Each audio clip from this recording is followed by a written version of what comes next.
That's crazy cool.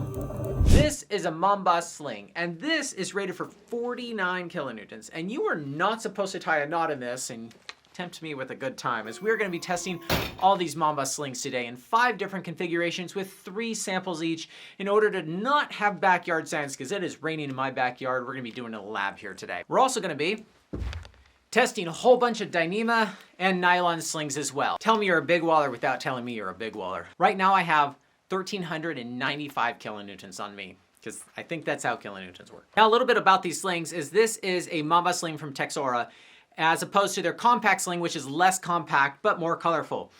Their compact, non-compact sling is 100 kilonewtons, which is really nice. I have a nice round number. And we have done a test on that before, not as thorough as we are about to do today. But this, they could have used just one more aramid fiber and got this up to 50 kilonewtons, but they decided to rate it for 49. And that just kind of bugs my OCD. Texora's compact sling has a polyester core, whereas this Texora does not have Technora, but it does have an aramid fiber. It is a fiber that is better for cut resistance and heat. You can't necessarily throw it in a fire, but heat, and that's the benefits of this. There's pros and cons of each. The dyneema slings we'll be testing are the Okun 8mm slings, and they are substantially more affordable than every other dyneema sling that we have at the store. And for the nylon slings, we'll be doing the standard, the classic 18mm nylon slings from BD. Now you notice all these slings are new, and that's not a cheap test. Valor Rescue paid for these slings because they were curious about the things that we'll be testing in this video, and I asked if they would be willing to pay for 3 samples of each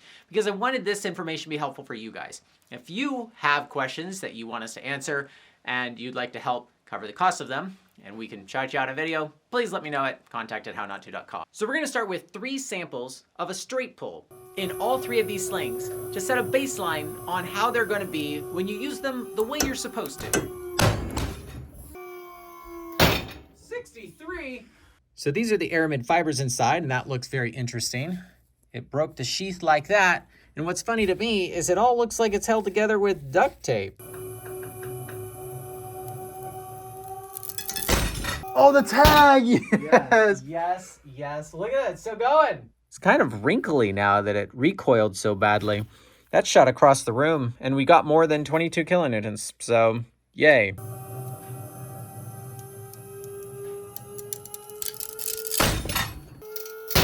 Scared the shit out of me. So this one literally exploded. I've never seen in slow-mo before nylon go everywhere. This one broke also at the stitching, and this one broke the stitching. And that doesn't happen very often, but all of these definitely got over the 22 kilonewtons MBS. And it's rated for climbing is dangerous. That's what the tag looks like if you don't break it. Other than that one Mamba result that barely hit the MBS, it was all above the MBS when we pulled straight like this. But what happens when you do a basket or when you pull in a U shape? Now, in theory, and according to this graphic, you were supposed to get double the strength when you do that. However, when we did test this in a previous episode with nylon slings, and you have it basketed like this to where the strands are rubbing over themselves, then we were getting less than double of what we were getting when we pulled straight. What's different about the test today is we're going to try not to cross any of the strands in this basket hitch.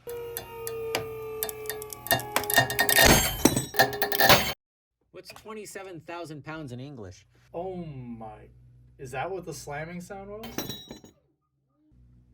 27.2. Holy shit.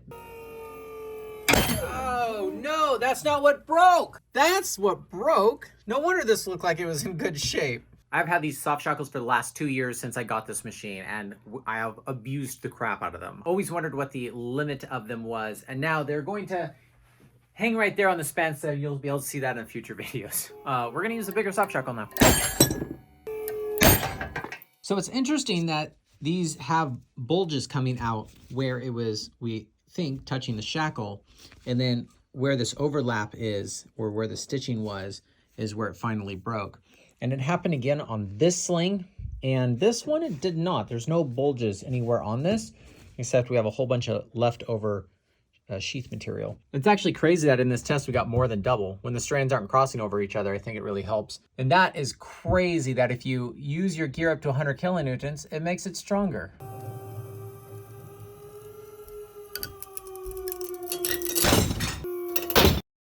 It sounded double. So where it was touching the shackle, it compromised it a little bit until it compromised it a lot. And they didn't break in the stitching on any of these, and it broke where it was going around one of the shackles. So we got about roughly double on these ones. We attempted to not let these touch, but they are touching a little bit because this is 18 millimeters wide, and even on these big shackles, it's gonna touch a little bit. So let's see how much that affects this.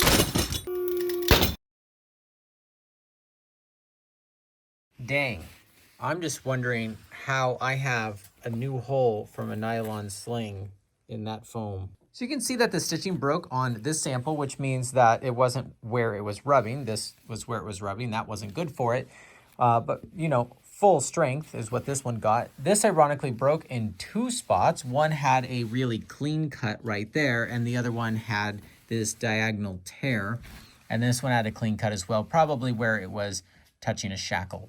But these all got about double. Another fun result is this is the top half, and this is the bottom half of the safety label. So instead of doing a basket, our next tests are going to be girth hitches, or lark's head or lark's foot, or in this case, a lark's hand. And this is not a great bend radius for this, but they say that you can do it down to a 1/2 inch pin. That is what this shackle is. Now, I'm curious if this bend right here is worse for it rather than having those two strands go around that tiny pin right there. I do wonder if all girth hitches come out the same because of the bend that it puts around itself. How is this not as bad for it as just being around a shackle? That is not something I was expecting.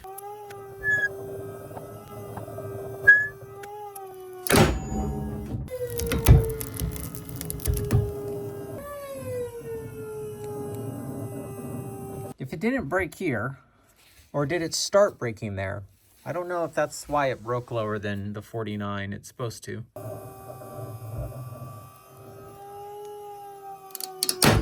So our three samples had this not break at all in the girth hitch, which is crazy that we got basically full strength, which was over the 49 kilonewton MBS. This one did get compromised in the girth hitch, but it didn't break like you'd expect. It broke down here a little bit further, whereas the strands would peel out from here rather than just snapping magically here. Same with down here. Even though the strands are down here, I think it's because it's getting compromised in here and the meat getting pulled out of the sandwich of the sheath. And this average is pretty good considering people assume you're going to get 50% of the MBS, when in fact you did get less than your average real straight strength, but it is close to the actual MBS, making it super good enough.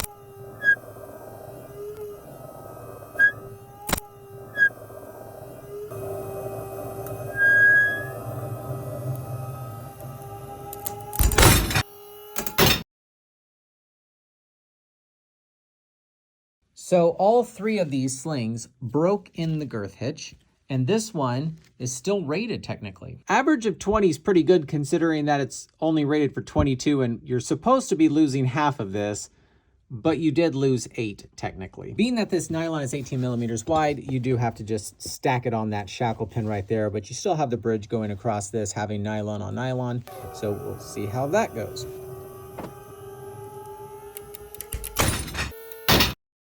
Wow, it broke in the girth hitch.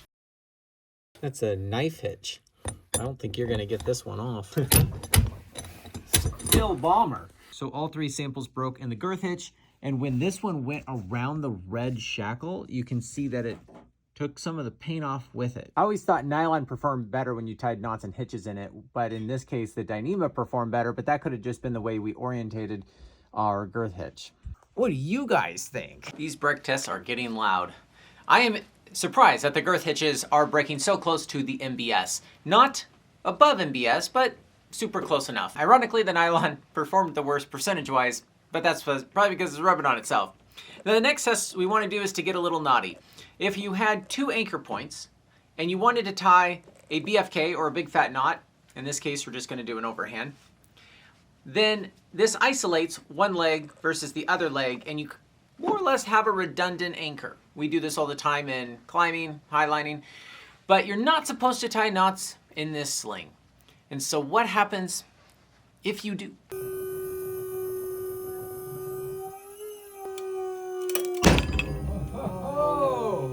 Oh, we still still got a leg. Oh, that is sick. So the first leg broke at 50 and then the other one broke at 46. Wow, the BFK itself broke. And when the master point breaks, you only get 60 kilonewtons once.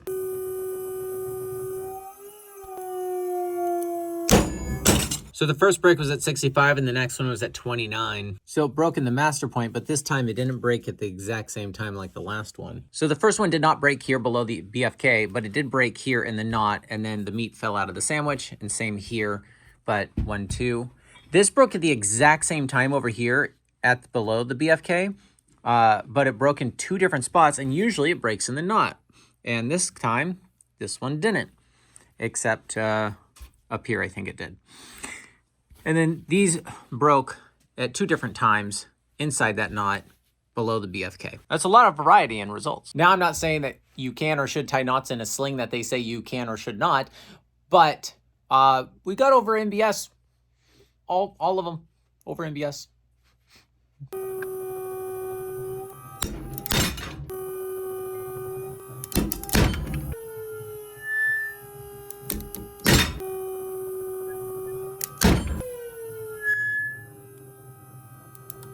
So this one broke in the BFK's knot right here. This one did the same thing, but it also somehow broke here at the same time. And this one has this still intact, but the legs broke one at a time. This is hilarious to me that a girth hitch and a BFK are somehow the same average strength.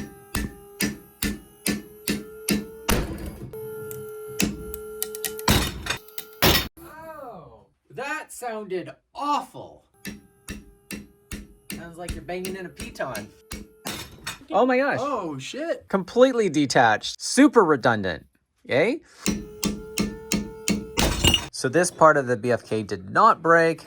The legs did, but this one broke at the same time somehow. This broke in the knot, and this broke at the same time somehow.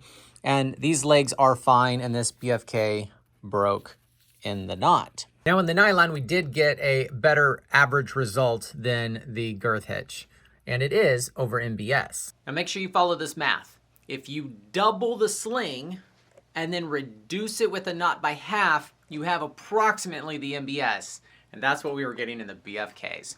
The benefit of a BFK is that it can be redundant if one anchor point or somehow a leg magically gets cut. The other leg is still there holding you. Now the problem I have right now is this sling's really big and you either get this or you get this and you don't get any other lengths.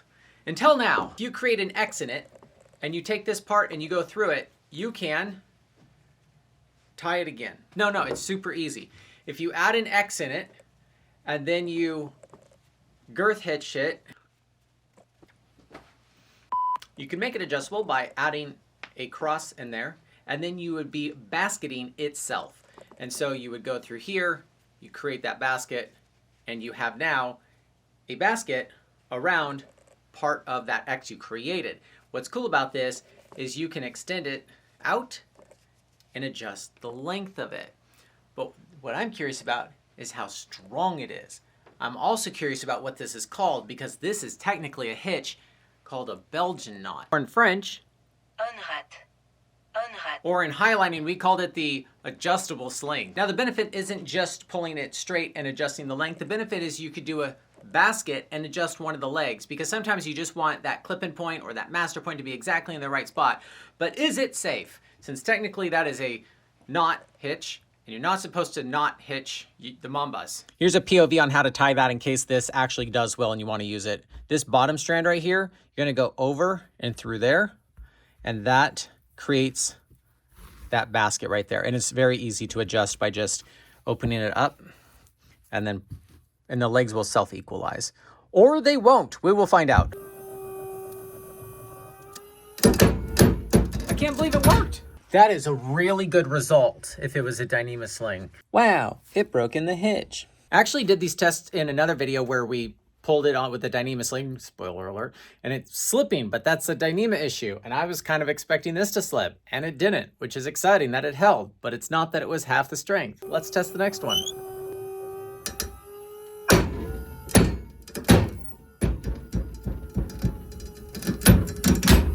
At least it'll warn you before it completely fails. Wow, it broke in the hitch.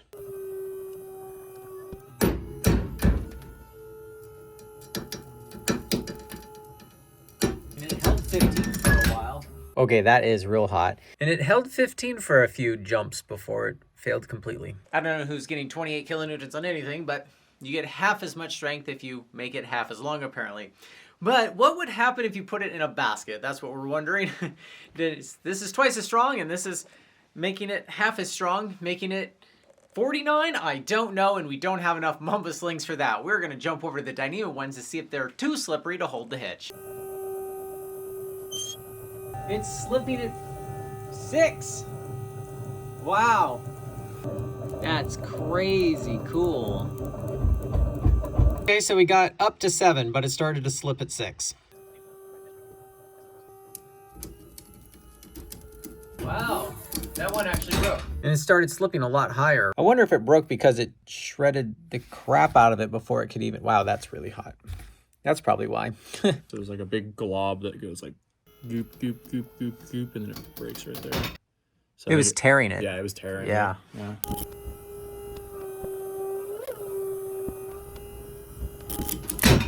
Started to slip at 6 and work its way up to 9. And I was watching, technically it didn't get tight up in here. It kind of broke as soon as it started to feel the resistance of this. Oh, maybe it did break in here. I wonder if that's going to happen in the nylon. Nylon's got more friction. Wow, it broke in the hitch. More than half of MBS. So it broke here and it broke here.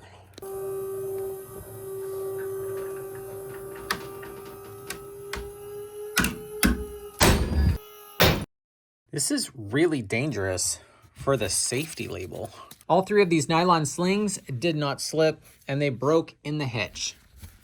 And that looks pretty cool. The MBS is 22. What we really got was 26, and our average here was 17.5, which is better than half of either one of those. This was a lot of slings, and I appreciate Valor for covering the cost of those. Let's touch on the highlights of some of this data. If you don't want to push pause on these different parts, all of it's going to be on our episode data. You get a link to that if you sign up for our email. But let's look at the graphs here. The straight pull is higher than 100% MBS. And so I think it's a little bit more helpful to look at percentage of real strength, which is why the straight pull all look like they're at 100%, because they are 100% of their real strength when you pull them straight. You can see that the Mamba was more than double, the dyneema was basically double, and the nylon was less than double in a basket. The Girth Hitch for all of them were higher than 50% of the real strength. But if you go back to the percentage based off MBS, they almost all touched 100% of MBS, which I think is pretty funny considering you're only supposed to get 50% out of that. And what's ironic with the Mamba sling is you can pull it straight,